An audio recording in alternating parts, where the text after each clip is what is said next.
अस्सलाम वालेकुम। इस सेशन में हम सिनोनिम्स के इस्तेमाल के बारे में बात करेंगे। सिनोनिम्स होते क्या हैं देखते हैं। ये हम मानी अल्फाज होते हैं जिनके मानी ऑलमोस्ट सेम होते हैं लेकिन एग्जैक्टली सेम नहीं होते।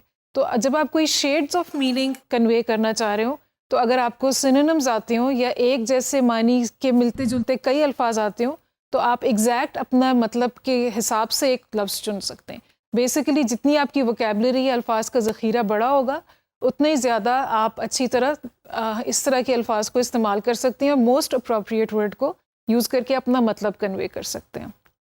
जैसे अगर आपने कहना है किसी बच्चे के बारे में बात करनी है और आप कहें Sunny gave a sweet smile, या आप कहें नॉटी स्माइल, या आप कहें funny smile, and mama forgave him for lipstick marks on the mirror and her favourite lipstick to.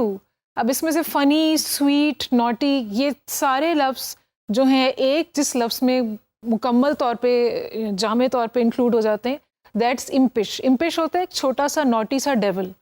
तो Sunny gave an impish smile and mama forgave him for the lipstick marks on the mirror her favourite lipstick to.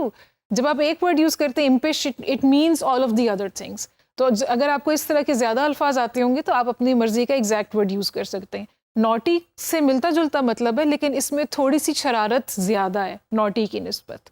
तो ये this is an interesting device, ये tool कि आप अल्फाज को मिलते जुलते अल्फाज को कैसे यूज़ कर सकते हैं। और आप उसके अलावा आप अपने मतलब को एक मुख्तसर तरीके से बयान कर सकते हैं। अगर आपने फॉर एग्ज़ाम्पल ये कहना है कि जैसे यहाँ पे आप देख सकते हैं the short and broadly built man remained silent and unmoved, तो आप उसकी बजाय कह सकते हैं the stocky man remained silent and unmoved. Stocky man means जो शख्स छोटा सा चौड़ा सा इंसान होता है उसके लिए यूज़ होता है। Not fat, it's different from fat, it's just broad built. ठीक है। इसी तरह अगर आपने कहना है the gentle the pretty natural scene reminded him of home of Hunza, तो आप कह सकते हैं the idyllic scene, pretty, quite, perfect सा, पैराडाइज टाइप का। तो उसके लिए एक वर्ड है इडिलिक जो आप यूज़ कर सकती हैं। लेकिन ये उसी वक्त आपकी अल्फाज का ज़ख़ीरा बड़ा होगा जब आप खुद पढ़ेंगे, पढ़ने की आदत डालेंगे, देखेंगे ये वर्ड्स दूसरे अच्छे राइटर्स कॉन्टेक्स्ट में कैसे यूज़ कर रहे हैं और कौन सा वर्ड कहाँ पे फिट आ सकता है। तो ये भी इम्पॉर्टेंट है। इसके अलावा ये है कि जब आप सिनोनिम्स की आपको या हम मानी अल्फाज की ज़्यादा आपको पता होता है तो आप जो एक कोई चीज़ आप कह रहे हैं उसमें रिपीट किए बगैर या एक ही लफ्ज़ को बार बार कहे बगैर आप अपनी बात कर सकते हैं और उस तरह से पढ़ने वाले को बोरियत का एहसास नहीं होगा या यकसानियत का एहसास नहीं होगा। जैसे ये सेंटेंस जो हैं इसको आप देख सकते हैं। She knew her aims in life were misguided yet she clung to her menacing goals. तो दूसरी बार में हमने दोबारा से एम्स नहीं कहा, हमने गोल्स कह दिया, हालांकि मतलब उनका एग्जैक्टली सेम है। इसी तरह दूसरे सेंटेंस में the young man had anxieties about his future, it was this nervousness that held him back. तो एक दफ़ा हमने एंग्जाइटी का वर्ड यूज़ किया, दूसरी दफ़ा नर्वसनेस का वर्ड यूज़ किया, बजाय इसके कि हम दोबारा कहते it was this anxiety that held him back, which would be boring और वो जुमला बहुत हैवी सा हो जाता और पढ़ने में फ़्लो में ना पढ़ा जाता। तो इसका सिनोनिम्स को जानने का एक ये भी फ़ायदा है। इसके अलावा आप एक थॉट को कंटिन्यू कर सकते हैं और उसमें इजाफी कोई मालूमात या इजाफी फ्लेवर दे सकते हैं by using a slightly different word, क्योंकि बिल्कुल आइडेंटिकल मानी कुछ सिनोनिम्स के होते हैं और कुछ के थोड़े से डिफरेंट होते हैं। जैसे ये एक कोई शख्स ट्रेन की खिड़की से अपनी ग्रैंड मदर को देख रहे हैं और उनके बारे में ये डिस्क्रिप्शन है ग्रैंड मदर के बारे में। ये देखिए, as the train approached Gujranwala railway station, Sunita saw her grandmother, stately as ever. Through the murky train window, the matriarch still cut a strong figure, although signs of fatigue were written large on her face. And who could blame her after all that she had seen? तो इसमें grandmother पहले use किया word और दूसरी बार matriarch किया। matriarch का मतलब होता है head of the family, जो कि खातून हो और बहुत strong कोई खातून हो। इसी तरह पहली बार स्टेटली का वर्ड यूज़ किया और दूसरी बार स्ट्रॉन्ग का वर्ड यूज़ किया। मिलते जुलते हैं लेकिन वो एक थॉट को आगे बढ़ा रहे हैं, रिपीट नहीं कर रहे, थॉट को आगे बढ़ा रहे हैं। So that's how this is helpful. ये इम्पॉर्टेंट, एक बहुत इम्पॉर्टेंट टूल है वोकैबलरी का। कुछ ये हमने आपके लिए टॉम सॉयर में से एक इक़्तिबास निकाला हुआ है, this is for your interest. जैसे कि ये ऊपर वाला जो है इसको हमने चेंज किया हुआ है, ओरिजिनल से ऊपर वाला है There comes a time in every rightly constructed boy's life when he wants to go somewhere and dig for a hidden treasure. He wants to go. Wants to go की बजाय जो उन्होंने एक्चुअली मार्क ट्वेन ने जो words use किए हैं वो देखिए. There comes a time in every rightly constructed boy's life when he has a raging desire to go somewhere and dig for hidden treasure. So wants to versus has a raging desire. तो इसमें उसकी urgency और उसके जोश का idea हुआ है. तो this is how you can use similar meaning words to add more flavor and extra interest to what you're saying as a writer. Vocabulary को बढ़ाने का कोई शॉर्टकट जो मेरी समझ में नहीं आता बजाय अदर देन रीडिंग. पढ़ना ज़रूरी है, और जो आप पढ़ते हैं अपनी एक ही तरह की चीज़ें या एक ही इंटरेस्ट की चीज़ें ना पढ़ें. अगर आप रीडर्स डाइजेस्ट पढ़ते हैं तो आप मिस्ट्री नॉवेल्स पढ़ें. अगर आप मिस्ट्री नॉवेल्स पढ़ते हैं तो आप कोई हिस्टोरिकल नॉवेल्स भी पढ़ना शुरू करें. उससे आपको नई नई वोकैबलरी और नए नए फ्रेजेस सीखने का मौका मिलेगा. जर्नल रखें, अच्छी जो आपको अल्फाज या फ्रेजेस लगते हैं, आप कहते हैं हाँ ये कितनी अच्छा तरीका है, तो उसको नोट कर लें. उन फ्रेजेस को नोट करके और अपना एक वो वर्ड लिस्ट अपनी बना के रखें ताकि जिस वक्त आप लिखें आप उसको इस्तेमाल कर सकें. उनको लिख के रख के भूल ना जाए, उनको इस्तेमाल करें भी. अपनी किसी फेसबुक पोस्ट में, अपनी किसी ईमेल में, उनको अपनी रवानी में और अपनी करंट वोकैबलरी में लाने के लिए उनका इस्तेमाल फ़ौरन शुरू कर दें. इंतज़ार ना करें कि जब मैं वो बहुत बड़ा प्रोजेक्ट करूँगी तो फिर मैं इनको इस्तेमाल करूँगी. इनको साथ साथ इस्तेमाल करें.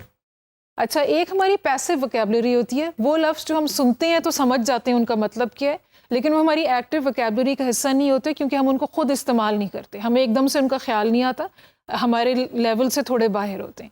उन लफ्ज़ों को जिनकी आपको मानी आते हैं, आप सुनती हैं, आपको अच्छे लगते हैं, उनको भी अपनी एक्टिव वोकैबलरी में लाएं. यानी उनको भी इस्तेमाल करना शुरू करें ताकि जब आप लिखने बैठें तो फ़्लो में वो ऑटोमेटिकली आपको वो वाले लफ्ज़ भी आपके ध्यान में हों.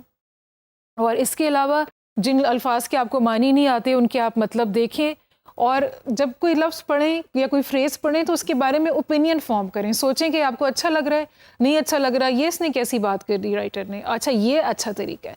इसी तरह फिर आप अपने लिखे हुए को भी जब एडिट करेंगे तो आप उसको एक तनकीदी निगाह से देख के उसमें बेहतरी भी ला सकते हैं. ये कुछ आपकी दिलचस्पी के लिए वैसे कुछ वर्ड्स हैं.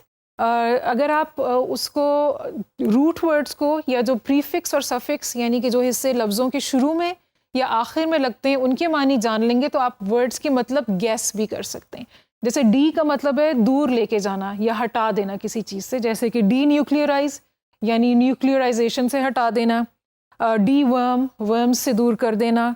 डीग्रेड करना यानी कि रुतबे से किसी को दूर करना या बेइज्जत करना बेसिकली. डिफॉरेस्टेशन यानी कि फॉरेस्ट हटा देना, जंगलात को हटा देना. इसी तरह क्रेसी का जो वर्ड है उसका मतलब होता है rule. Democracy, rule of people. Theocracy जिसमें कि किसी रिलीजन के ऊपर बेस करके होता है. एरिस्टोक्रेसी जो कि किंग्स होते हैं, मोनार्क्स वगैरह होते हैं. मेरिटोक्रेसी जिसमें जो भी कोई डिज़र्व करता है उसको मेरिट की बेसिस के ऊपर हुकूमत मिल सकती है. तो ये अगर आपको ये प्रीफिक्स और सफिक्स के कुछ के मतलब आते होंगे तो आप अल्फाज की मानी गैस भी कर सकते हैं और इस तरह आपकी वोकैबलरी में इजाफा भी हो सकता है. जब आपके पास इंटरनेट की रिसोर्सेज हैं आप उनको यूज़ करें, और आपको जो लफ्ज़ है जिसके बारे में आप जानना चाहते हैं तो या उसके हमानी अल्फाज जानना चाहते हैं तो आप thesaurus.com के ऊपर डाल के उनके मतलब ले सकते हैं. रिवर्स डिक्शनरी एक बहुत इंटरेस्टिंग फ़ीचर है जिसमें आपके जहन में अगर कोई मतलब है ना तो आप वो मतलब डाल दें और वो उसके लिए आपको लफ्ज़ दे देगा. जैसे अगर आप लिखेंगे to walk in a tired way तो वो आपको लिख देगा ट्रज, एक लफ्ज़ है उस मानी के लिए. So this is a very interesting resource. Grammar girl जो है ये बहुत मशहूर एक वो वेबसाइट है, इसके ऊपर सिनोनिम्स के बारे में भी बड़ी अच्छी इन्फॉर्मेशन है और लिखने के बारे में भी बहुत अच्छी हैं. So Grammar Girl is highly recommended. I looked at it and it's very interesting. डिक्शनरी.com. और इसके अलावा कुछ वोकैबलरी की टेस्टिंग की भी ऐप्स हैं जो टेस्ट के लिए लोग यूज़ करते हैं.